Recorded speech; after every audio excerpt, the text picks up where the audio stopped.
Easy steno YouTube channel पर आप सभी का स्वागत है।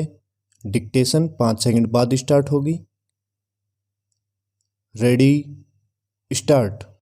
अयोध्या में श्री राम जन्मभूमि मंदिर के निर्माण का शिलान्यास और फिर वाराणसी में काशी विश्वनाथ धाम का लोकार्पण करने के उपरांत प्रधानमंत्री ने जिस तरह उज्जैन में श्री महाकाल लोक को देश की जनता को समर्पित किया, उससे यही पता चल रहा है कि वह देश की आस्था और सांस्कृतिक चेतना के केंद्रों को भव्य रूप देने के आवश्यक अभियान को आगे बढ़ा रहे हैं।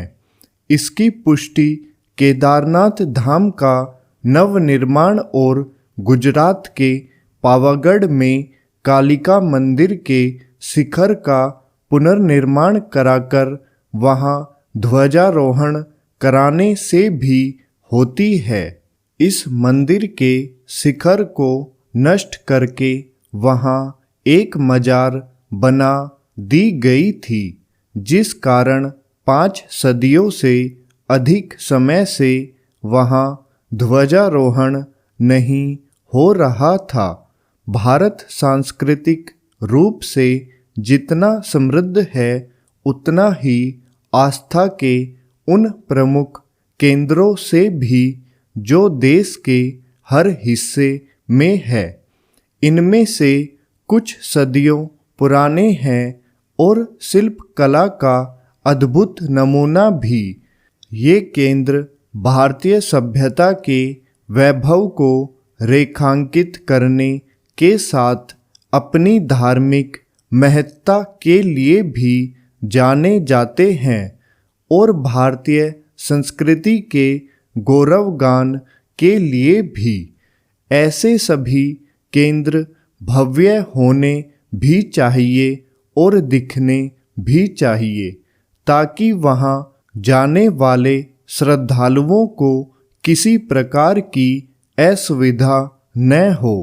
तीर्थाटन बढ़ने से देशवासी केवल सांस्कृतिक रूप से एक दूसरे क्षेत्रों और लोगों से ही परिचित नहीं होते, बल्कि अर्थव्यवस्था को भी बल मिलता है।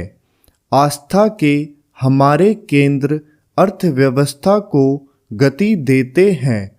अब यह कोई नई अनोखी बात नहीं। वाराणसी में काशी विश्वनाथ धाम बनने के बाद वहां बढ़ता धार्मिक पर्यटन इसका प्रमाण है।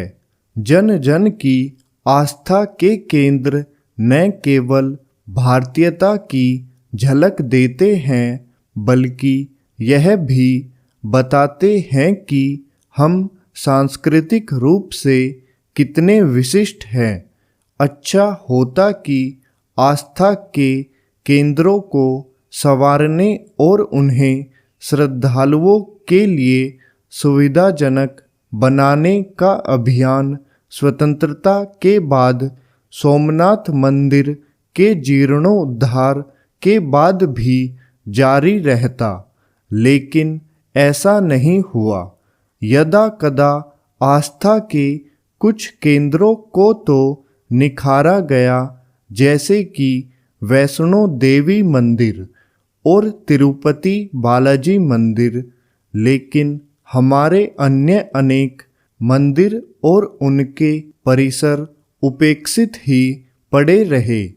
इसके चलते वहां जाने वाले श्रद्धालुओं को कई तरह की समस्याओं का सामना करना पड़ता था और प्राय वे सुखद स्मृतियां लेकर नहीं लौटते थे। इन स्थितियों में जैसे सरकारों के लिए यह आवश्यक हो गया है कि वे आस्था स्थलों को संवारने और वहां तक लोगों की पहुंच सुगम बनाने पर ध्यान दें।